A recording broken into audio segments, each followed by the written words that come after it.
und herzlich willkommen zu einer kleinen Video-Review des Roomba 780.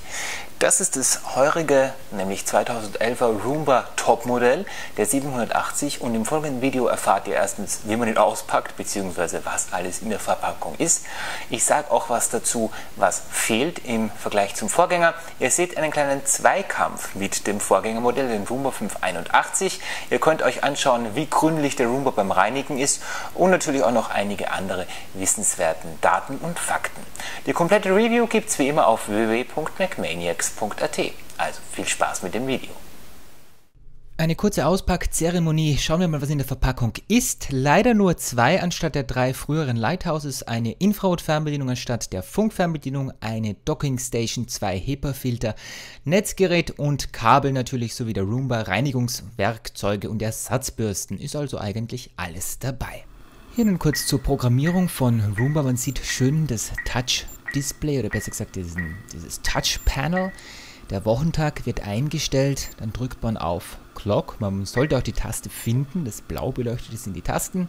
Man kann so dann mit Hour und mit Minute die Stunden und die Minuten einstellen. Ist natürlich ratsam, wenn man den Roomba programmieren möchte, dass man hier die richtige Zeit einstellt. Die Programmierung der automatischen Reinigung geht relativ einfach vonstatten. Man sollte sich allerdings, nicht so wie ich in diesem Video, die Anleitung vielleicht doch zuerst durchlesen. Man drückt immer auf Schedule, wählt den gewünschten Wochentag aus und dann die Stunde und die Minute, bestätigt mit OK und damit ist dieser Tag dann gespeichert. So hangelt man sich also durch die ganze Woche und sagt dem Roomba, wann er denn nun die Wohnung putzen soll und wann er vielleicht auch ein paar Tage frei hat. Wenn man damit fertig ist, kann man natürlich auch jederzeit die Clean-Taste drücken und dann legt Roomba auch sofort los, so wie jetzt hier in diesem Beispiel. Dann ja, sieht man jetzt hier, er bewegt sich ganz brav und putzt hier den Couchtisch. Er bewegt sich in zuerst einer Spirale und wenn er dann irgendwann mit seinen Absturzsensoren an die Tischkante gelangt, dann stoppt er und reversiert. Dieses Verhalten hat er auch von seinem Vorgänger geerbt. Allerdings ist Roomba 780 etwas intelligenter bei seinen Reinigungsgängen und auch etwas leiser. Das hört man natürlich jetzt hier im Video weniger klar heraus. Ich habe jetzt hier mal kurz vom alten Roomba 580 einen vollen Staubbehälter ausgeleert auf dem weißen Couchtisch. Oh Gott! Man sieht, der 780er, genauso wie alle Roomba-Modelle, versucht nun mit der Seitenbürste diesen Schmutz unter sich zu befördern und dann mit dem Aerovac 2-Bin aufzusaugen. Man muss aber fairerweise dazu sagen, dass das einfach zu viel Schmutz an einer Stelle ist. Deswegen schleudert dieses ganze Zeug eigentlich irgendwie auch eher in der Gegend herum, anstatt das jetzt irgendwie richtig schön sauber zu machen. Man kann ihm aber eine ganze Weile zusehen und findet heraus, dass es letztlich dann doch relativ sauber wird.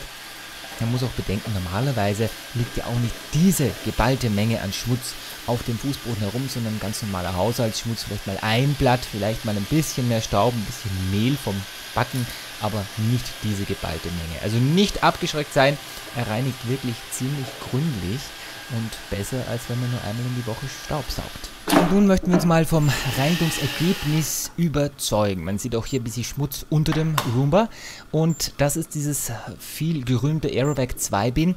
Hier ist der Schmutz drinnen, das Gelbe sind die HEPA-Filter und das, was ich jetzt mache, sollte man nicht tun, nämlich ja, so fällt nämlich der ganze Schmutz in die Schächte für den HEPA-Filter und kann dann auch in das Lüfterrad gelangen. Also bitte immer andersrum halten, nicht so wie im Video gezeigt. Jedenfalls ganz toll für Allergiker, die HEPA-Filter. So kann Feinstaub nicht mehr vom Roomba in die Umgebung geblasen werden. Der Behälter ist auch relativ schnell ausgeleert.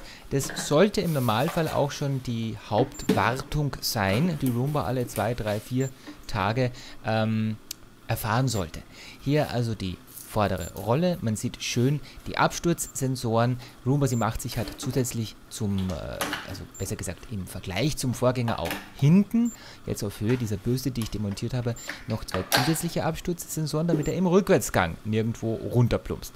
Das neue Bürstenmodul ist, was man auch schön sieht, besser verkapselt und da dringt weniger Schmutz ein. Und weil ich einfach nicht widerstehen kann, hier ein kurzer Zweikampf zwischen Roomba 581 und 780. Die beiden tun sich nicht wirklich weh, wenn sie gegeneinander in den Ring steigen. Eigentlich schaut es ja schon fast ein bisschen aus wie Ballett. Ob der Tisch letztlich dann sauberer ist, als wenn ein Roomba allein fährt, das kann man eigentlich nicht sagen. Aber lustig zuzusehen ist es trotzdem. Und eine Frage stellt sich, was ist besser, Aerovac 1 oder Aerovac 2? Hier mal im Mehltest, wer putzt besser? Man sieht es nicht gut im Video, aber der Roomba 780 hat eindeutig mehr Staub aufgesaugt. Die 700er Serie des Roombas ist hier mit Dirt Detect 2 ausgestattet. Dabei soll Schmutz über optische und akustische Sensoren festgestellt werden. Wir sehen also hier jetzt, wie der 780er das restliche Mehl vom Fußboden aufsammeln soll. Und gleich sieht man ganz schön, dass er jetzt hier, es leuchtet jetzt blau neben dem Clean-Button und er fährt dann gleich wieder zurück. Das ist nicht rückwärts abgespielt. Er fährt gleich wieder retour und versucht eben so noch mehr Schmutz aufzusammeln. Das dürfte bei Teppichböden besonders gut funktionieren, funktioniert aber auch hier mit dem Mehl überraschend gut und vor allem gründlich.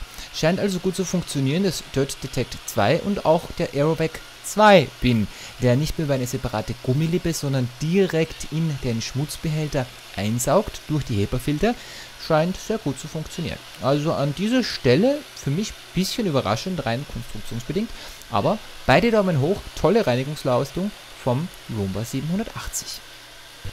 Das war's auch schon wieder mit dieser kleinen Video-Review. Mehr von dieser Art von Testberichten gibt es auf www.macmaniacs.at und ich würde mich über eine positive Bewertung des Videos auf youtube.com natürlich sehr freuen. Also bis bald und ciao, ciao.